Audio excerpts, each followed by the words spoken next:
Dumating ka na pala, Miss Rosette. Bungad sa kanya ni Tia. Tinatali nito ang buhok habang papalabas ng bahay. Kakarating niya mula sa Palawan ngayong tanghali. Natapos ang 3 araw na pagsasalo nila ni Elliot, natapos na ang kanyang pantasya. Naging precious memories na lamang ang mga yon. Ang kauna-unahang business trip na hindi siya napagod dahil sa trabaho, kundi sa walang hintong pag-iikot. Buong Palawan inikot nila. Mga bagay na hindi niya naranasan noon, doon niya naranasan. Nag-kayak, nag-snorkeling, mag-island hopping, luna ng helicopter, at kumain ng native delicacies. Yeah, kakapagod nga she remarked. Hinawi na kalugay niyang buhok. Hinila ang luggage para pumasok, subalit inirapan siya nito. Inikot ang tingin sa kanya at saka tinaas ang kilay. Blooming ka yata ngayon, miss ha? Amoy in love Tudyo nito. Kinikilig pa siyang sinisiko. Nanginig ang puso niya. Sumagi bigla si Elliot sa kanyang alaala nang marinig ang in love. Sariwa pa sa imahinasyon niya ang marahan nitong pamimisil sa bawat parte ng katawan niya at ang malambot nitong mga labi na tila nauuhaw sa kanyang halik. Kinagat niya ang labi. Bigla siyang nati-turn on. Nakakagimbal. Ayaw niyang makita si Elliot ngayon. Baka makagawa pa siya ng krimen? Pilit niyang pinilig ang ulo. Hindi niya dapat ipahalata na in love siya. Uy, hindi. Baka may problema ka lang sa mata.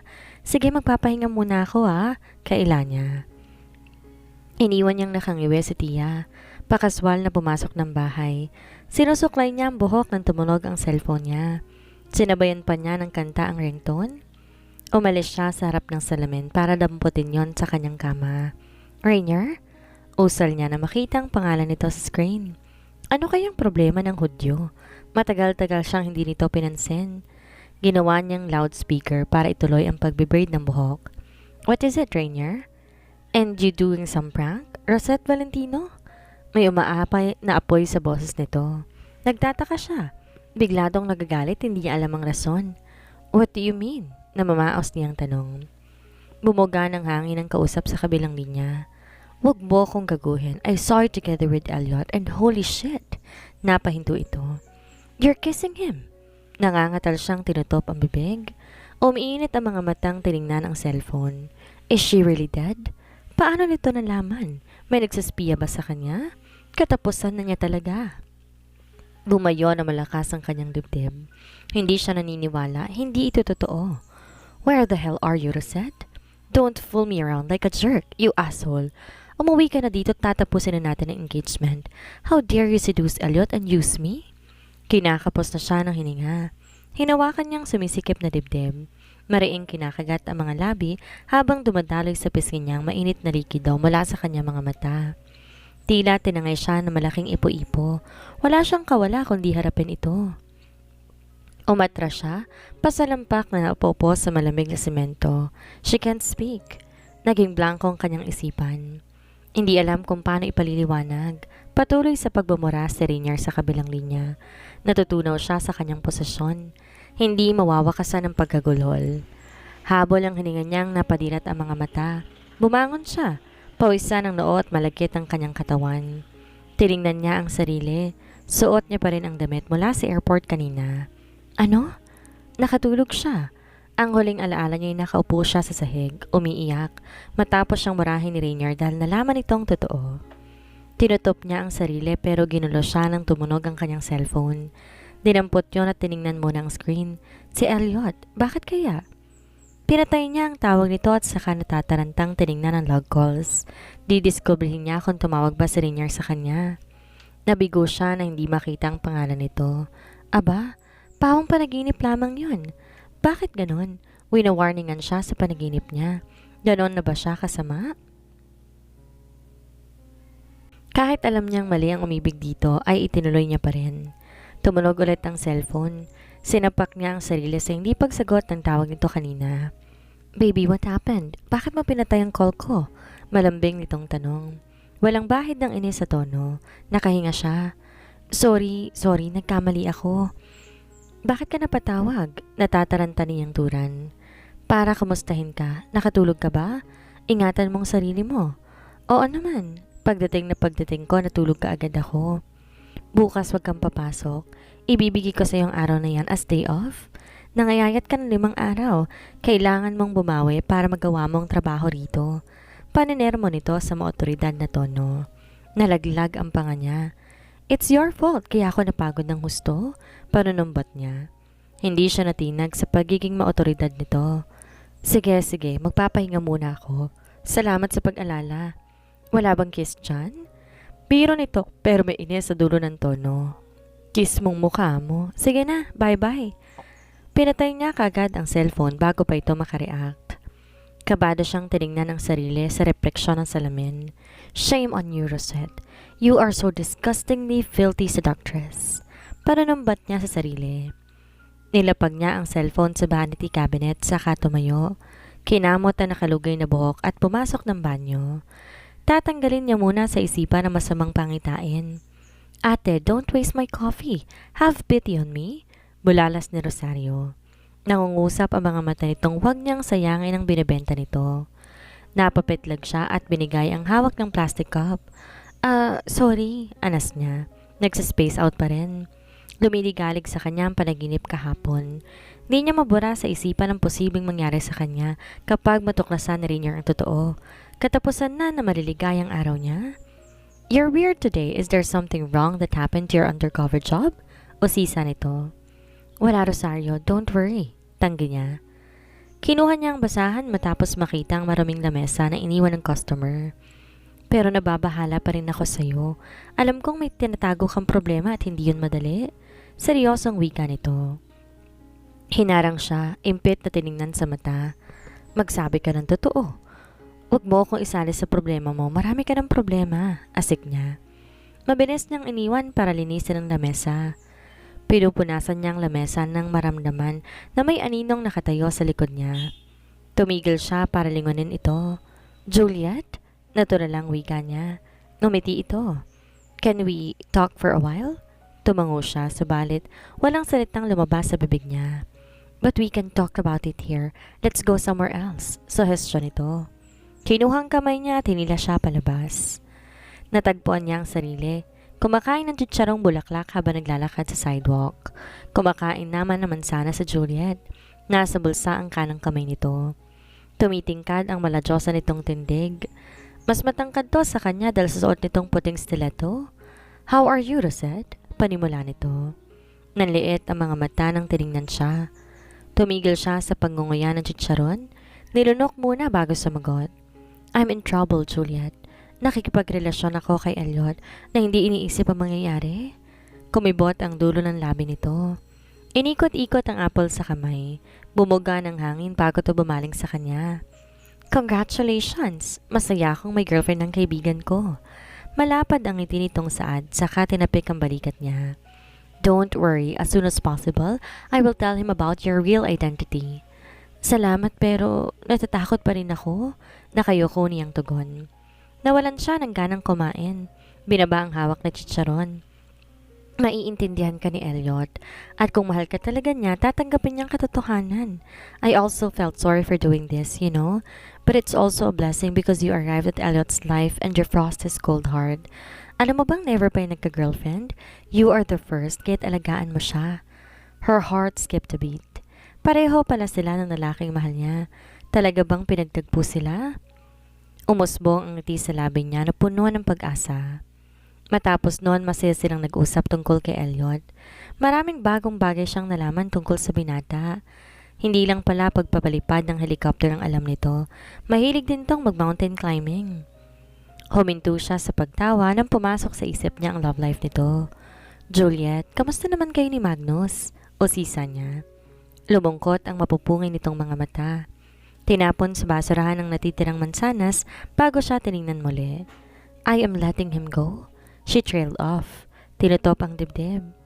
Magnus will never see me as a woman, kahit ano pang gawin ko. Isa lang akong hamak na stalker at walang ginawa kundi ang guluhin siya. Nakakalungkot pero tama rin naman to. Subalit may parte sa kanyang naiinis siya kay Magnus. Ni katiting hindi nito binalikan ang pagmamahal ni Juliet sa mahabang panahon. Maganda naman to Tsaka sexy tapos sikat na model pa. Ano pa bang gusto nito? Masuntok na talaga si Magnus. Baka matatauhan. Hindi ako papayag na magparaya ka. Dapat mo ipaglaban to. malakas niyang welga. Nalilito siyang tiningnan ito. Pinalipas sa ilang segundo bago siya tugunan. Napapagod na ako. Lalo nang malita siyang may ibang babaeng kalaplapan, malamang kinama niya na rin.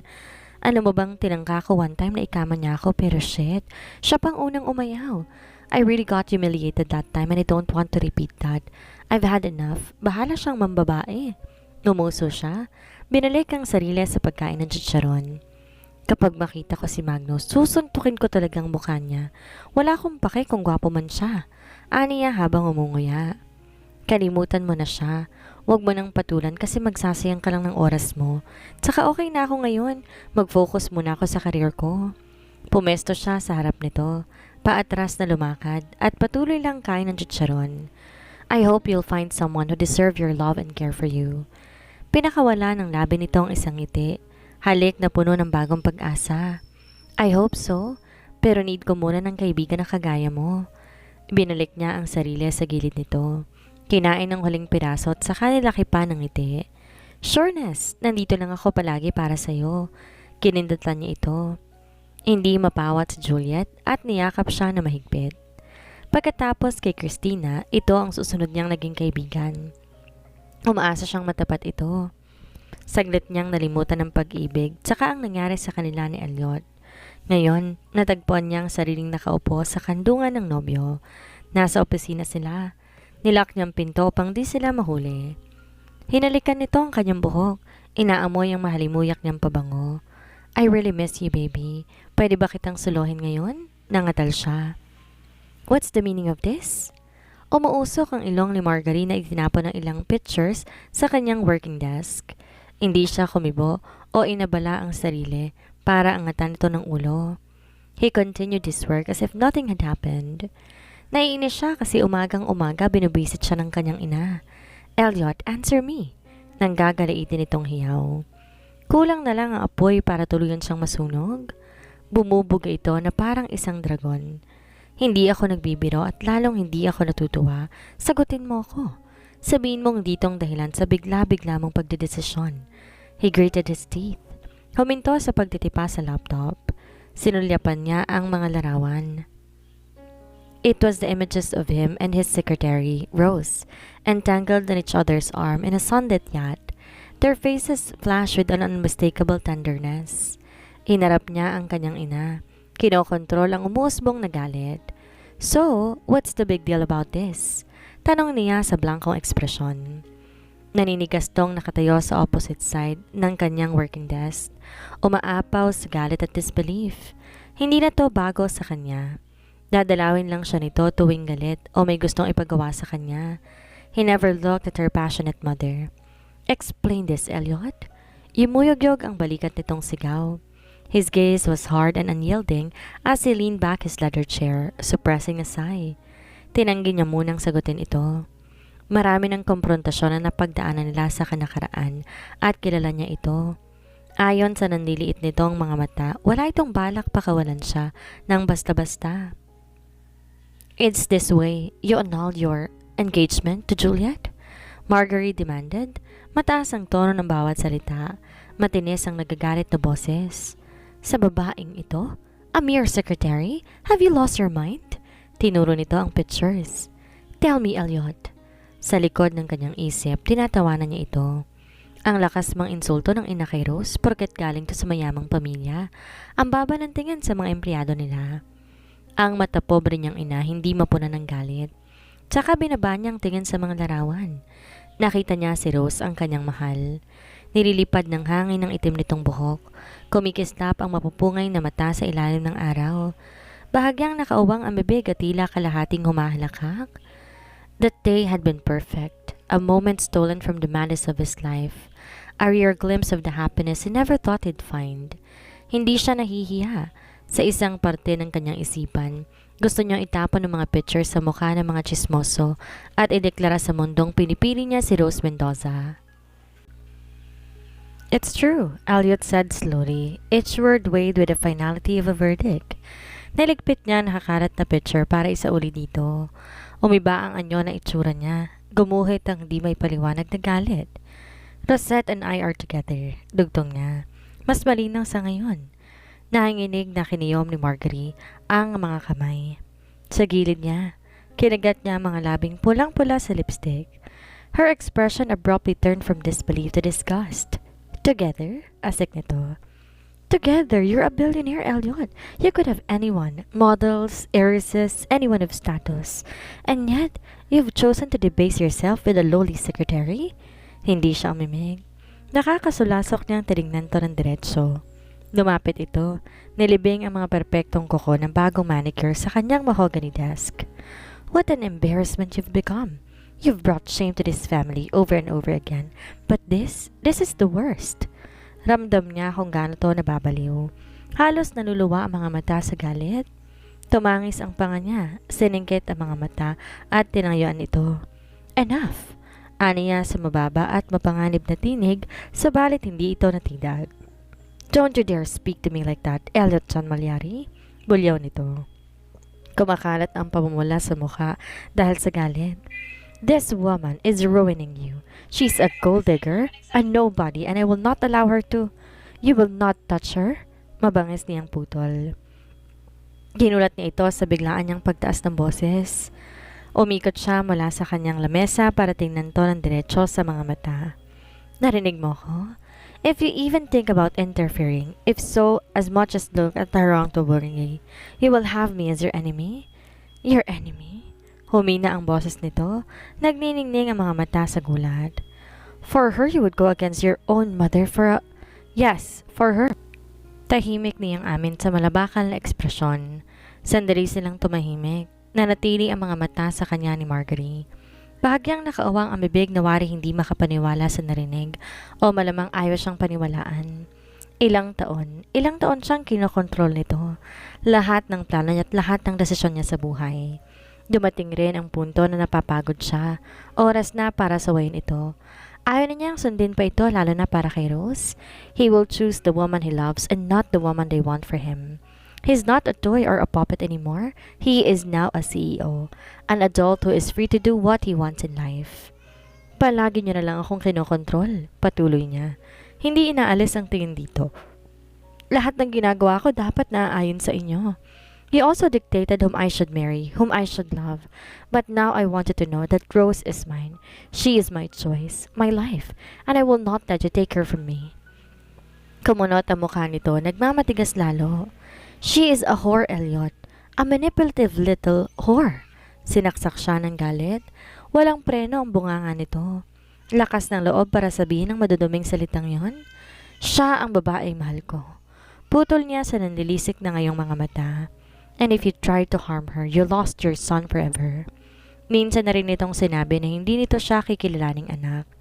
Mas mabuti na yon, kesa naman may ina nga siyang walang alam kundi ang kontrolin siya. Naparunok ito, bumuhol ang paghinga. Na-amuse siya sa biglaan itong takot na mawala ng anak. Hindi mo pwedeng sabihin yan, ina mo pa rin ako at anak kita. Yung babaeng yan, she just, I mean every word. I won't ask again, mother. Stay out of my life. Stay out of our life. Because if you don't, I will make sure you will regret it. Matigas niyang saad. Binigyan niya ito ng masamang tingin bago ito iniwan. Lumabas siya na opisina para kumuha ng sariwang hangin. Nakakasakal ang tensyon sa loob. Simula na matinding komplikasyon sa kanyang buhay. Handa na rin siyang lumaban sa lahat ng kontra sa kanya. Sinapo niya ang noo. Mabigat ang pakiramdam. Frustrated, gusto niyang ihiyaw ang lumulubog na damdamin. Hindi niya makuli sa isipan ang huling pag-uusap nila ng kanilang ina. Okay ka lang ba, Elliot? Takang tanong ni Rose. Nasa gilid niya ito at hawak ang kanyang balikat. Bumuga siya ng hangin, tumango, pero wala pa rin sa sarili. Kasalukuyang naglalaro sila ng tennis. Siya mismo nagyaya rito para maibsan ang galit niya. Liar, hindi ka okay? Asik nito, hinila ang braso niya. Come with me. Umupo muna tayo sa bench. Kwento mo sa akin kung anong lumiligalig sa'yo. Sinubukan siya nitong hatakin pa upo. Binitawan niya ang racket sa kaniya pusto na mahigpit. Please don't leave me, whatever happens. Nagsusumamong bulong niya sa tenga nito. Hinagod nito ang kanyang likod. Dumampi ang mainit na hininga nito sa kanyang leeg. Yumukod siya ng kaunti para abutin ito. What if I can't assure that? Nag-aalinlangan nitong usal. Niyanig siya. Di na naramdaman ang inaapakan niya. I don't know if I can handle it without you.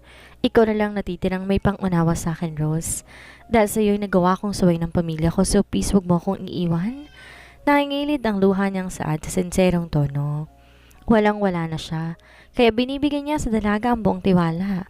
Lahat ng taong pumapaligid sa kanya puro mapapanibula at gusto lang siyang ituta. Susubukan ko, Bay. Hindi ko rin kayang mawala ka. Tugon ito na puno ng assurance. Tinaas niya ang kilay.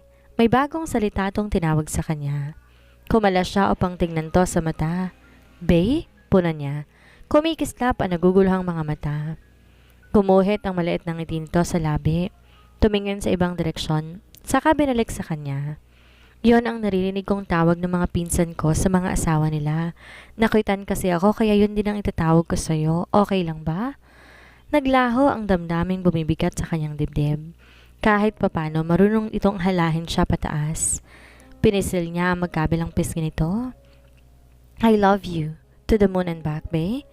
Nanggigil tong hinampas siya sa dibdib. Yumuko ito at ilang kinisap-kisap ulit ang mga mata. Bakit ang hot mo habang sinasabi yon? Daing nito. Kinabig niya ito papalapit sa kanya. Walang pakisabing nilagay ang bibig sa tenga nito. Wala ba akong I love you to dyan? Sabi niya sa husky voice. Yung tipong di na makakayang pigilan pa ni Rose ang pananabik at pagnanasa nito. Banayad niyang pinisil ang bewang nito. Tumiimbagang. I love you too, Bay. Inilikan niya ang tenga nito. Hindi isang beses, kundi maraming beses. Nang gagalaiti siya, nakukulangan siya sa pagkagat sa earlobe nito. Ginapang niya pa itaas ang kamay patungo sa likod nito. Iniangat niya ang ulo. Nagtataka siya nitong pinagmasdan. Napansin niya na nakukulangan siya. Sa ginagawa niya, umuwi na tayo, baby, sabi niya. Pinutal niya ang sumisidhing pagnanasa bago pa sila makagawa ng krimen. Baka madala niya ito sa hotel ng di oras. Sumama ang mukha nito. Hindi nagustuhan ang pamumutol niya. Itinulak siya nito. Umuusok ang ilong na pinulot ang racket nila. Fine, umuwi na tayo. Hindi naman kagana-gana mga tao dito eh. Pumapadyak tong tinungo ang bench. Padaskol na liligpit ang gamit. Nagmumura sa ilalim ng hininga. Umastang wala siya sa likod nito. Natatawa siyang pinanood nito. Litong-litong inaawat. Sinusundan niya to pero winaksi siya kapag hahawakan niya ito. Uy baby, sorry na. Ayoko madala sa emosyon ko. Baka makagawa pa ako na masama sa'yo mamaya. Sinubukan niyang kausapin ito. Bahala ka sa buhay mo. Uuwi na ako. Singhal nito. But I didn't kiss you yet, daing niya. Hinarangan niya ito. Lumambot ang ekspresyon nito, naiinis na ibinagsak ang balikat. Di ba ang sabi mo, ayaw mong madala sa emosyon mo, ngunit nagdedemand ka ng halik. Nakataas kilin nitong saad. Yeah, but I can't let you go without kissing me goodbye. I won't let you. Sorry. Bye-bye. Tinalikuran siya na parang kidlat. No! Magrereklamo sana siya pero bigla itong lumingon. Kinabig ang ulo niya at binigyan siya ng maliit na halik. Napapikit ito at nauubusan ng pasensya sa hindi niya pagtugon. Binukan niya ang bibig at siniil ito ng halik. Tumagal ang pagkahalikan nila ng 10 minuto. Nakakatuwa lang kasi ito palagi nagsisimula ng halik. Ramdam na ramdam niya na mahal siya nito. Walang bahid ng kasinungalingan.